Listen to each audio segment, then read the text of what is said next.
Hello and welcome back to my channel. In this video we are going to talk about science and scientific research. So let's begin. सामाजिक अनुसंधान पर आरंभ की गई इस श्रृंखला के दूसरे वीडियो में आप सभी का स्वागत है।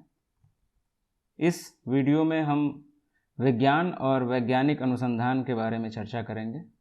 इस प्रश्न का उत्तर इस बात पर निर्भर करता है कि हम किससे यह प्रश्न पूछ रहे हैं। भिन्न भिन्न व्यक्तियों से पूछे जाने पर इस प्रश्न के भिन्न भिन्न उत्तर हमें प्राप्त हो सकते हैं। कुछ लोग कहेंगे कि वे सामान या सेवाओं को खरीदने के उद्देश्य से सबसे अच्छी जगह तलाशने हेतु नियमित रूप से विभिन्न ऑनलाइन वेबसाइट्स पर शोध करते हैं। क्या यह वैज्ञानिक अनुसंधान है? नहीं। टेलीविजन समाचार चैनल आगामी चुनाव या सरकार द्वारा वित्त पोषित परियोजनाओं संबंधी जनहित के जो विचार हैं उनको जानने हेतु सर्वेक्षण कराते हैं। तो यह वैज्ञानिक अनुसंधान है? नहीं। स्नातक स्तर पर प्रदान किए गए प्रोजेक्ट्स या टर्म पेपर को पूरा करने हेतु आवश्यक जानकारी खोजने के लिए छात्र इंटरनेट पर शोध करते हैं। यह तो वैज्ञानिक अनुसंधान होगा। जी नहीं। मार्केटिंग कंपनी अथवा सलाहकार किसी कंपनी की संगठनात्मक समस्याओं जैसे आपूर्ति श्रृंखला या ग्राहक के खरीदने के पैटर्न को जानने के लिए उनकी पहचान करने के लिए संभावित संसाधनों और समाधानों हेतु शोध करते हैं। यह तो जरूर ही वैज्ञानिक अनुसंधान होगा। बिल्कुल नहीं। यहाँ गौर करने वाली बात यह है कि हम उन्हीं घटनाओं अथवा व्यवहारों की तलाश को वैज्ञानिक अनुसंधान की श्रेणी में रख सकते हैं जिसमें किसी न किसी रूप में वैज्ञानिक प्रविधियों का उपयोग हुआ हो।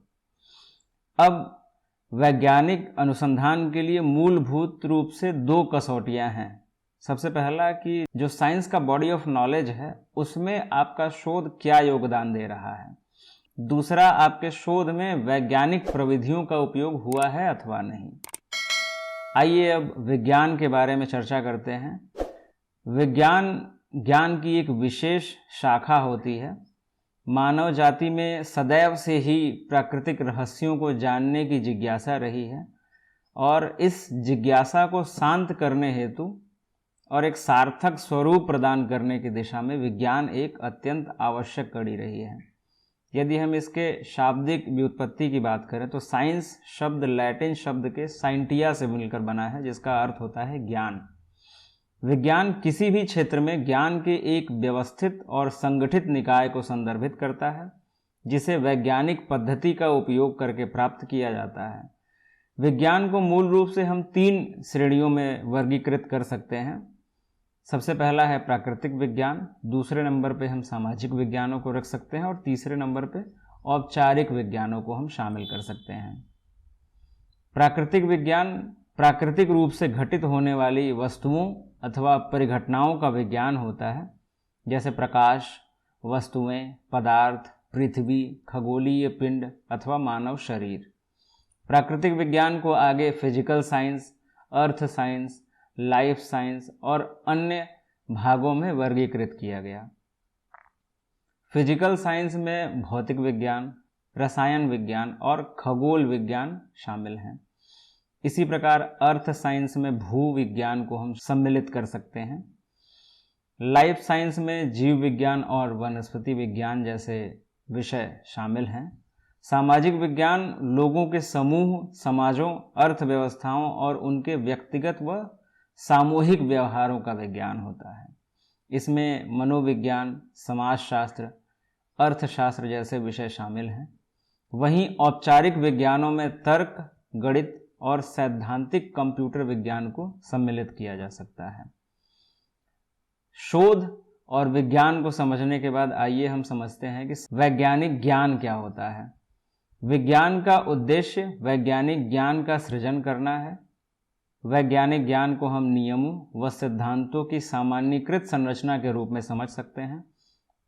जैसा कि यहाँ दिए हुए वाक्य में भी हमें दो शब्द बोल्ड करके दिख रहे हैं, एक नियम और दूसरे सिद्धांत। नियम किसी भी घटना अथवा व्यवहार के अवलोकित किए गए, देखे गए पैटर्न होते हैं, प्रतिमान होते हैं, जबकि सिद्धांत उसी घटना अथवा व्यवहार का एक व्यवस्थित स्पष्टीकरण होता है। जिसमें सार्वभौमिकता का गुण पाया जाता है। संभवतः हम सभी ने न्यूटन के बारे में सुना है। उन्होंने गति संबंधी 3 नियमों को प्रतिपादित किया। न्यूटन का पहला नियम है, एक स्थिर वस्तु तब तक स्थिर रहेगी जब तक कि उस पर कोई बाहरी बल नहीं लगाया जाता। दूसरा नियम है, किसी वस्तु पर लगाया जाने वाला बल वस्तु के रैखिक संवेग के परिवर्तन की दर के समानुपाती होता है। तथा तीसरा नियम है, प्रत्येक क्रिया के लिए समान तथा विपरीत क्रिया होती है। वस्तुतः ये 3 अलग अलग नियम है। हालांकि यदि हम सामूहिक रूप से इन्हें एक साथ रखकर अवलोकित करें तो यह थियरी ऑफ मूविंग ऑब्जेक्ट के नाम से जाने जाएंगे, यानी गतिमान वस्तुओं के एक सिद्धांत के रूप में हम इन्हें समझ सकते हैं। हम तर्क और साक्ष्य की प्रक्रिया के माध्यम से वैज्ञानिक नियमों या सिद्धांतों तक पहुंचते हैं। तर्क यानी सिद्धांत और साक्ष्य यानी अवलोकन, ये 2 प्रमुख स्तंभ हैं जिस पर संपूर्ण वैज्ञानिक ज्ञान आधारित होता है, आश्रित होता है। विज्ञान में सिद्धांत और अवलोकन दोनों परस्पर गुथे हुए होते हैं। एक के बिना हम दूसरे के अस्तित्व की कल्पना भी नहीं कर सकते। ये दोनों एक दूसरे के लिए आधार के रूप में, एक दूसरे के पूरक के रूप में कार्य करते हैं। हम जो कुछ भी देखते हैं, जो कुछ भी हमारे समक्ष घटित होता है, हमारी समस्त अंतःक्रियाएं, हमारे समस्त व्यवहार, संबंध, इन सभी को महत्व प्रदान करने के लिए हमें सिद्धांतों की आवश्यकता होती है। और जो समाज में पूर्व में स्थापित सिद्धांत हैं, उन सिद्धांतों को आधार प्रदान करने के लिए, परिष्कृत करने के लिए, वैधता देने के लिए अवलोकन की आवश्यकता होती है। यानी दोनों का अस्तित्व एक दूसरे पर ही निर्भर करता है। वैज्ञानिक ज्ञान को समझ लेने के बाद आइए अब वैज्ञानिक शोध के बारे में चर्चा किया जाए। सिद्धांत और अवलोकन के सहारे संचालित होने के कारण वैज्ञानिक अनुसंधान का संचालन भी 2 स्तरों पर होता है। पहला स्तर सैद्धांतिक स्तर और दूसरा है अनुभवजन्य स्तर। एक शोधकर्ता के प्रशिक्षण और रुचि के आधार पर कोई भी वैज्ञानिक शोध मूल रूप से 2 आधारों पर ही निर्भर होता है, एक इंडक्टिव, दूसरा डिडक्टिव, आगमनात्मक अथवा निगमनात्मक। आगमनात्मक अनुसंधान में एक शोधकर्ता का लक्ष्य अवलोकन से प्राप्त सूचनाओं, आंकड़ों से सैद्धांतिक अवधारणाओं और पैटर्न का अनुमान लगाना होता है, जबकि निगमनात्मक शोध में शोधकर्ता द्वारा सिद्धांतों के परीक्षण हेतु अनुभवजन्य आंकड़ों की सहायता ली जाती है। यही कारण है कि आगमनात्मक अनुसंधान को सिद्धांत निर्माण अनुसंधान कहा जाता है तथा निगमनात्मक अनुसंधान को सिद्धांत परीक्षण अनुसंधान के नाम से जाना जाता है। यहाँ ध्यान देने वाली बात यह है कि सिद्धांत परीक्षण का लक्ष्य केवल सिद्धांत का परीक्षण ही करना नहीं होता है, बल्कि उस स्थापित सिद्धांत को परिष्कृत करना, सुधारना अथवा विस्तारित करना भी होता है। आगमनात्मक और निगमनात्मक अनुसंधान किसी अनुसंधान चक्र के 2 प्रमुख भाग होते हैं, जो सिद्धांत और अवलोकन के बीच लगातार पुनरावृत्त होते रहते हैं। यह समझना महत्वपूर्ण है कि सिद्धांत निर्माण और सिद्धांत परीक्षण दोनों ही विज्ञान की उन्नति के लिहाज से नितांत आवश्यक होते हैं। यदि किसी सिद्धांत का वास्तविकता से कोई सरोकार ना हो, कोई मेल ना हो, तो ऐसे सिद्धांतों का समाज में होने का कोई औचित्य नहीं है। वे सिद्धांत मूल्यवान नहीं होते हैं। इसी प्रकार यदि आंकड़ों का बहुत बृहद संकलन है, बृहद अंबार सा लगा हुआ है, लेकिन वे सार्थक और स्थापित सिद्धांतों के निर्माण में अथवा उनकी जांच में अपना कोई योगदान नहीं प्रस्तुत कर पा रहे हैं, तो ऐसे आंकड़ों के होने का कोई औचित्य नहीं है, ऐसे आंकड़ों का कोई वजूद नहीं है। इन दोनों प्रक्रियाओं को अलग अलग देखने के बजाय एक दूसरे से संबंधित रूप में देखना ही अधिक उचित है। जैसा कि इस वीडियो में आप देख पा रहे हैं, आइए इस वीडियो के अंत में हम वैज्ञानिक विचारों के इतिहास पर भी संक्षिप्त रूप से चर्चा कर लें। विज्ञान को आरंभ में दर्शन शास्त्र के एक भाग के रूप में देखा जाता था और दर्शन शास्त्र की अन्य शाखाओं जैसे तर्कशास्त्र, तत्वमीमांसा, नैतिकता, सौंदर्य शास्त्र, इन्हीं के साथ विज्ञान भी सह अस्तित्व के रूप में था। वैज्ञानिक विचारों के इतिहास में सबसे पहले रेशनलिज्म पर चर्चा की जाती है। प्रारंभ में ज्ञान को आमतौर पर विश्वास के आधार पर धर्मशास्त्रीय उपदेशों के संदर्भ में मान्यता दी गई थी। इसे 3री शताब्दी ईसा पूर्व के दौरान प्लेटो, अरस्तु और सुकरात जैसे यूनानी दार्शनिकों द्वारा चुनौती दी गई। उनका सुझाव था कि रेशनलिज्म यानी तर्क संगतता नामक व्यवस्थित तर्क की प्रक्रिया के माध्यम से ही अस्तित्व और दुनिया की मौलिक प्रकृति को अधिक बेहतर तरीके से समझा जा सकता है। वैज्ञानिक सोच में अगला बदलाव एम्पिरिसिज्म के रूप में होता है, जो 16वीं शताब्दी के दौरान हुआ। ब्रिटिश दार्शनिक फ्रांसिस बेकन ने सुझाव दिया कि ज्ञान केवल वास्तविक दुनिया में अवलोकन से ही प्राप्त किया जा सकता है। इस तर्क के आधार पर बेकन ने एम्पिरिसिज्म यानी अनुभवजन्य गतिविधि के रूप में ज्ञान अर्जन पर बल दिया। इन्होंने तर्कसंगत गतिविधि के बजाय अनुभववाद को दर्शन की एक प्रभावशाली शाखा के रूप में विकसित किया। बेकन के कार्यों ने वैज्ञानिक जांच के आगमनात्मक तरीकों को अधिक लोकप्रिय बनाया। इसके उपरांत अनुभववाद पूरे मध्य युग में तर्कवाद से निरंतर टकराता रहा। आगे चलकर फ्रांसीसी दार्शनिक रेने देकार्त ने तर्कवादियों का पक्ष लिया, जबकि ब्रिटिश दार्शनिक जॉन लॉक और डेविड ह्यूम ने अनुभववादियों का पक्ष लिया।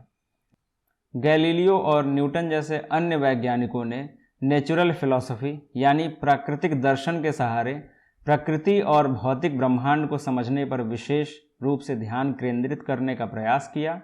गैलीलियो संभवतः सबसे पहले विद्वान थे जिन्होंने प्रकृति के नियमों को गणितीय बताया। इन्होंने प्रयोग और गणित के एक अनूठे संयोजन के माध्यम से खगोल विज्ञान के क्षेत्र में महत्वपूर्ण योगदान दिया।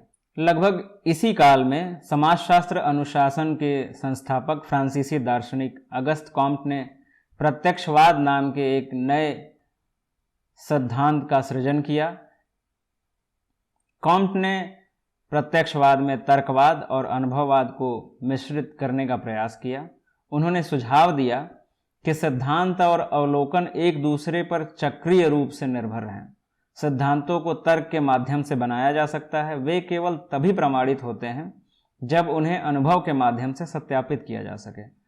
सत्यापन पर जोर ने आधुनिक विज्ञान को दर्शन और तत्वमीमांसा से अलग करना शुरू कर दिया और वैज्ञानिक दावों को मान्य करने के प्राथमिक साधन के रूप में वैज्ञानिक पद्धति का विकास किया। कॉम्ट के समाजशास्त्रीय प्रत्यक्षवाद को आगे बढ़ाने का श्रेय इमाइल दुर्खिम को जाता है, जबकि तार्किक प्रत्यक्षवाद को लुडविग विटजेंस्टाइन ने आगे विस्तारित किया। 20वीं शताब्दी के शुरुआत में व्याख्यात्मक समाजशास्त्रियों ने प्रत्यक्षवाद का विरोध किया, उसको खारिज किया और उसके स्थान पर एंटी पॉजिटिविस्टिक अप्रोच को लाने का कार्य किया। प्रत्यक्षवाद को आमतौर पर मात्रात्मक अनुसंधान विधियों जैसे कि प्रयोगों और सर्वेक्षणों और बिना किसी स्पष्ट दार्शनिक प्रतिबद्धताओं तक ही सीमित माना गया, जबकि प्रत्यक्षवाद ने असंरचित साक्षात्कार और प्रतिभागी अवलोकन जैसे गुणात्मक तरीकों को भी अनुसंधान की परिधि में शामिल किया। प्रत्यक्षवादियों ने इस बात पर जोर दिया कि सामाजिक क्रियाओं का अध्ययन व्याख्यात्मक साधनों के माध्यम से किया जाना चाहिए। 20वीं शताब्दी के मध्य से लेकर उत्तरार्ध तक आते आते प्रत्यक्षवाद और प्रत्यक्षवाद दोनों प्रकार के विचारों को आलोचनाओं की दृष्टि से देखा जाने लगा। इसके उपरांत ब्रिटिश दार्शनिक कार्ल पॉपर ने सुझाव दिया, मानव ज्ञान अचूक ठोस नींव पर आधारित नहीं है, बल्कि अस्थायी अनुमान के एक सेट पर आधारित होता है। इसे कभी भी हम निर्णायक रूप से सिद्ध नहीं मान सकते, इसे हम केवल अप्रामाणित कर सकते हैं। कार्ल पॉपर ने इसी दिशा में फाल्सिफिकेशन यानी मिथ्याकरण की अवधारणा प्रतिपादित की।